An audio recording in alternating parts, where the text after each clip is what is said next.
Hello നമസ്കാരം. പുതിയൊരു വീഡിയോയിലേക്ക് എല്ലാവർക്കും സ്വാഗതം. ചാനൽ ആദ്യമായി കാണുന്നവർ ഒന്ന് സബ്സ്ക്രൈബ് ചെയ്ത് ആ ബെൽ ബട്ടൺ കൂടി എനേബിൾ ചെയ്താൽ എല്ലാ ദിവസവും അപ്ലോഡ് ചെയ്യുന്ന ജോലി ഒഴിവുകൾ ലഭിക്കുന്നതായിരിക്കും. അപ്പോൾ ഇന്ന് വന്നിട്ടുള്ള ജോലി ഒഴിവിലേക്ക് കടക്കാം. എഞ്ചിനീയറിംഗ് കോളേജിൽ ഡ്രൈവർ ക്ലീനർ ഒഴിവുകൾ. തൃശൂർ ഗവൺമെന്റ് എഞ്ചിനീയറിംഗ് കോളേജിൽ നിലവിൽ ഒഴിവുള്ള bus driver 1, reserve, bus cleaner 2, reserve 1 എന്നീ തസ്തികകളിലേക്ക് ദിവസവേതനാടിസ്ഥാനത്തിൽ താൽക്കാലിക നിയമനം നടത്തുന്നു. PSC നിഷ്കർഷിച്ചിട്ടുള്ള യോഗ്യതയുള്ള ഉദ്യോഗാർത്ഥികൾക്കായി ജൂൺ 18 കോളേജിൽ അഭിമുഖം നടത്തും.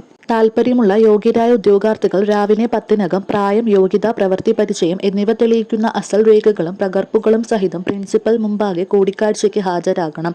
56 വയസ്സാണ് പ്രായപരിധി. കൂടുതൽ വിവരങ്ങൾക്കായി ബന്ധപ്പെടേണ്ട ഫോൺ നമ്പർ 4872334144. അപ്പോൾ ഇത്തരത്തിലുള്ള കൂടുതൽ വീഡിയോസിനായി എല്ലാവരും ഒന്ന് ചാനൽ സബ്സ്ക്രൈബ് ചെയ്യൂ. അപ്ലൈ ചെയ്യുവാനുള്ള വെബ്സൈറ്റ് ലിങ്ക് ഡിസ്ക്രിപ്ഷനിൽ കൊടുത്തിരിക്കുന്നതായിരിക്കും. അപ്പോൾ കൂടുതൽ വീഡിയോസുമായി വരാം.